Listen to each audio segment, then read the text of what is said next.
Hey there, I'm Dave Koch. Welcome back to my channel. And it's been too long, and I do mean that. One of the first videos I made for this channel was a gear review for this, the Leofoto G2, a geared, very small geared head. And it looked pretty good and pretty well made, and it was a lot of fun. And nobody else had reviewed it. I did, and honestly, it was pretty cool. I got a lot of hits on that. And that's when I discovered I really wasn't made for YouTube, because it was really hard for me to do a follow-up. In fact, you know, this is 2, maybe 3 years later, and I'm finally doing the follow-up that I promised. But I am doing it. And I am going to tell you what I think of the G2. But yeah, like I said, really did not think I was made for YouTube. Then I started doing these tutorials, and those, they're just gushing out of me. I'm having so much fun making those and doing those. So I'm going to continue down that road. Probably not going to continue down the gear review road too much, because it isn't for me. And I'm not the sort of person that goes through gear or replaces gear weekly, monthly, yearly, whatever. I don't need the newest, shiniest thing. I want something that works. I want something that works well. I want something that I can count on and is reliable, and I'll use that till the cows come home.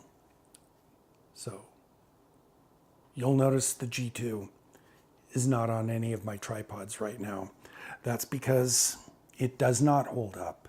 As you can see, I used this for about 3 or 4 months, and it got knocked around a lot.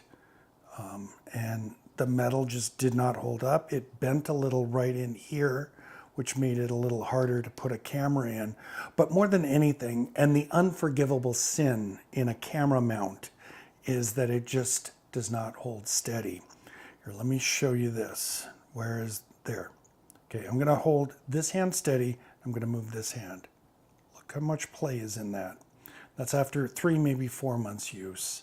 And that's just not acceptable. Even though that's millimeters here, you know, you're using a long lens, that's feet, tens of feet. Regardless, a camera mounting system has to be solid and reliable, and this is not. What it is cheap. And if cheap is what you need, maybe this is for you. But if you're a professional, and I am, this is just not acceptable for use. If you go out and shoot pictures occasionally and you think you need a geared head or something like that, this is fine. But for day in, day out use, for practical use, it's not going to hold up. It lasted, like I said, 3 to 4 months, and then I had to get rid of it.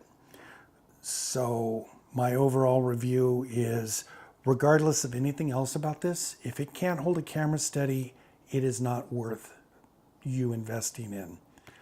I'll show you what else I know about Leofoto. This is another piece of Leofoto I bought.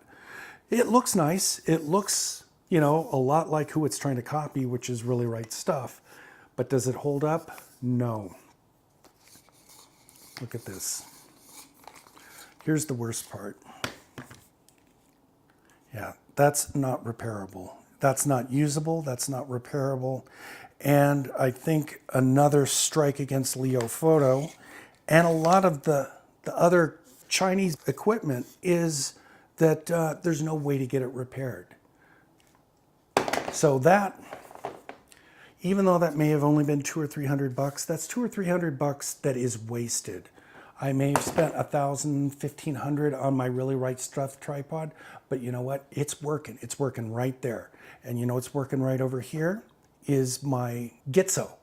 And you know what? They have been working. For the last 3 years, neither one of these tripods have needed anything.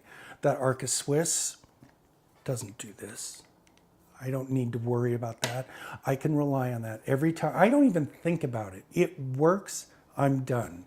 This over here, this is a Really Right Stuff ball head, which I'm using just temporarily on that because it works good.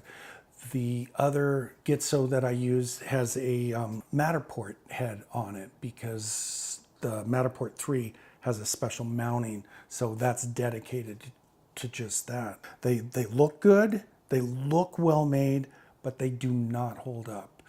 And you know, there's an expression we all use, pay once, cry once, something like that. Anyway, the idea is you know, $1,600 for that head and $1,400. That's $3,000 in those sticks in that head. The Really Right Stuff 34 whatever, and the Arca Swiss Cube. That hurt. Yeah, $3,000's a lot. But you know what? That's my business. I'm going to make, you know, well into six figures this year. If I can't invest $3,000 into myself to make my life easier and to make my work better, then again, like I said, I'm not a professional. But, you know, you have to make that decision for yourself. This is $200 paperweight. This is a $300 paperweight. That's half of those legs right there. So again, make your decision, figure out what you want to do. I would advise against it. There you go. That's my opinion. Have at it.